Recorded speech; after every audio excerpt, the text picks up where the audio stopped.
How's it going, everybody? I hope you're having an awesome day. Today, we've pushed into the top 75 in the world, currently number 73 in the builder base. I'm going to be taking a look at some of my recent 3-star and 6-star attacks against a lot of the top players.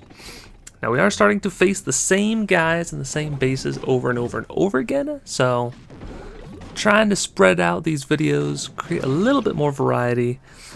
Because unless you guys want to see me hit the same base over and over and over again and just switch up my defensive layout when I get attacked, it's not too exciting to watch the attacks live.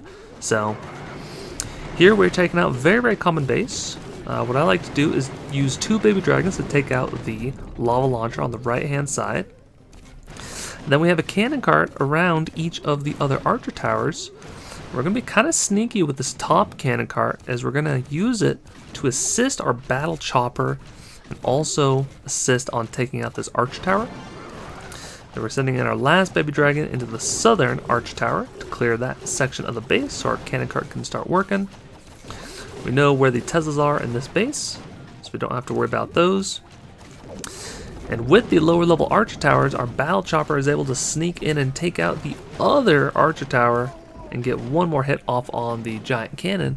So now our cannon cart on the left hand side can take out the barracks and then go in 1v1 the cannon cart, and then it can switch to mortar mode and take out the centralized crusher. Our cannon cart on the top is going to take out the elixir storage, then start working on the central Mega Tesla.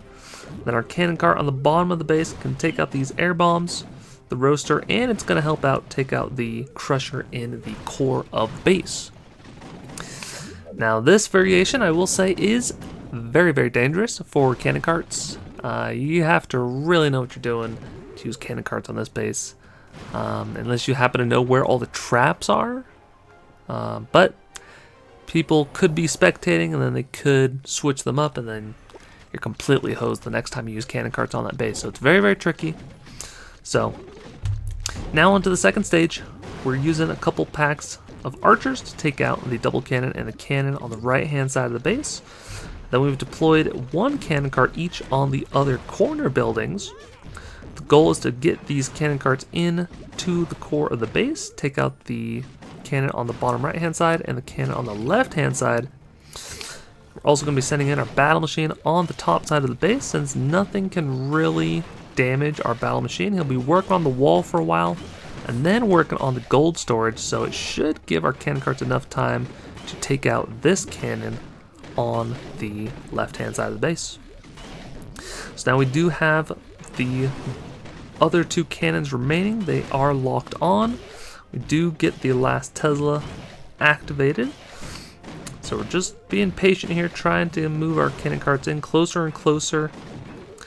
I believe there is sometimes a spring trap on the bottom side of the base. I'm not sure if he moved it or not, but usually it is activated and kills off cannon cart. But we do have our baby dragon going in to help clear out the zappies. We get a very nice 6-star attack. Now, if we take a look at the attack log, you can see we hit this guy, 2 other times. Barely time failed on the, or sorry, not time failed, but did not just have enough strength to finish off the base. So going on to our attack on Moonchild, using very similar strategy, the same idea as well. So you'll see it's a little bit of a different story, but we still have the lava launcher in the one section of the base that's well protected. Then we have the double cannon, or the giant cannon, and the arch tower on one side, another arch tower, and then on this base it is a lower arch tower, so it looks like he is trying to protect more so, I think, versus P.E.K.K.A.s and baby dragons, not so much cannon carts. But we still are going to send in 1 baby dragon to damage up the lava launcher, and then we're going to be doing things, the same army composition but just slightly different. So we sent in 1 baby dragon to assist up top, weaken the arch tower and the giant cannon. Then we're going to send in another baby dragon, finish those off, then it can start working on the builder's hall. So now, as you can see, we're in a little bit of a pickle where we've got the lava launcher and an arch tower remaining, And we have 3 cannon carts, so gonna have to sort of juggle the lava launcher, splash, and targeting, and we're gonna have to help with this arch tower and have both our cannon carts go in and take it out. So currently, the lava launcher is locked onto this cannon cart on the bottom side of the base. We move out of one pool as to not take too much damage. We then start to move out of a second pool so we don't take too much damage. We pause briefly that cannon cart and then move out of range. So it's essentially wasted 3 shots and the lava launcher didn't even take out a cannon cart. So now we can have our other cannon carts move through the base. We're going to switch them to mortar mode so they can directly target the lava launcher. And then in theory, they would have gotten there sooner and would have saved this one on the left-hand side. Alas, they did not.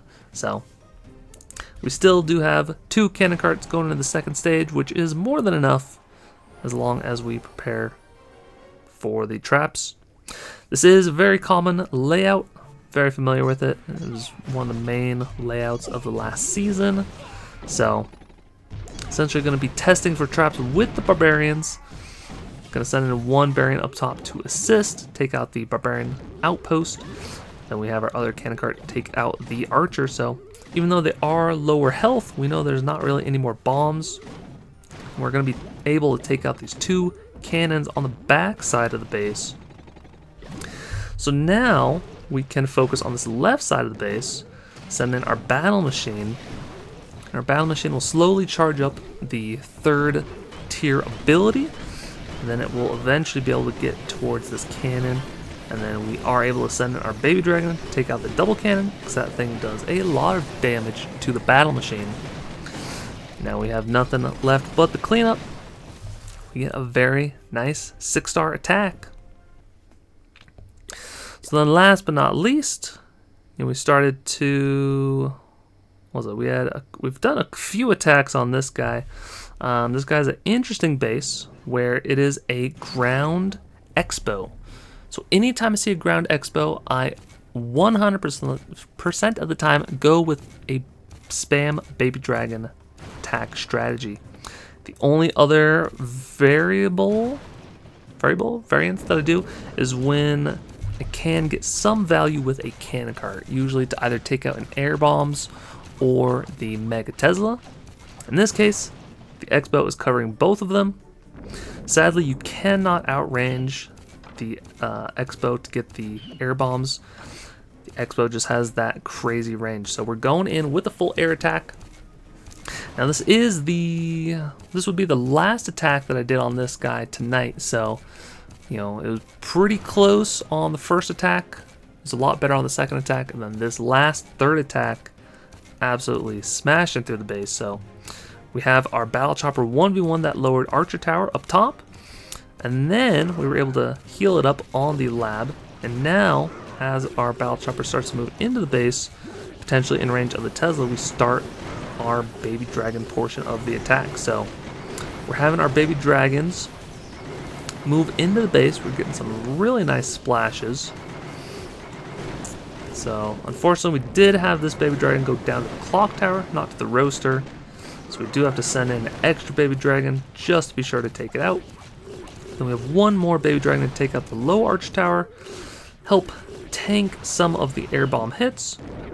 It does eat up that mine on the end of the base. Then we are able to save that last baby dragon by charging in. So now we have a full health Battle Chopper and 2 baby dragons with their ability. 1 full health and 1 I think will be about half health by the time we heal up from the healing bonus effects going into the second stage. So now on this base, it's a little bit risky, but I put a cannon cart on the left-hand side of the base. You know, there could be any amount of Teslas or bombs on this left-hand side, but if you get away with it, you can take out the gold storage, and then you can take out this cannon, and then the cannon cart will go down and take down this firecracker. So then we have our Battle Chopper deployed on the top side of the base, takes out the corner building, the builder's hut, and then we do have this firecracker that is being upgraded, although I don't think it would matter too much since we had a full battle chopper. It would start to get hit by both of these. It would eventually force the ability, take out this firecracker, hopefully take out the multi-mortar, and then it might potentially take out the other firecracker in time. Perhaps not. But we do have 3 other baby dragons, so I'm going to be deploying one on the top side, take out the Tesla on the exterior of the base. Going to help assist our battle chopper by taking out this Tesla. And then we have that baby dragon able to go into the base and then have its splash ability specifically for the Zappies, which always deal a lot of damage. It's got a very nice 6-star attack, so hopefully these replays are helpful. It's kind of hard to start finding a number of different opponents. It really just depends who's online. In theory, I'm only ever going to be fighting probably 25 or 50 other people in my trophy range, so not too much of a wide selection, but hopefully you can still get some value from these videos. If you like the video, make sure to like and subscribe. Helps me out a bunch. There's a couple more videos on the screen if you want to keep on watching. And until next time, take care.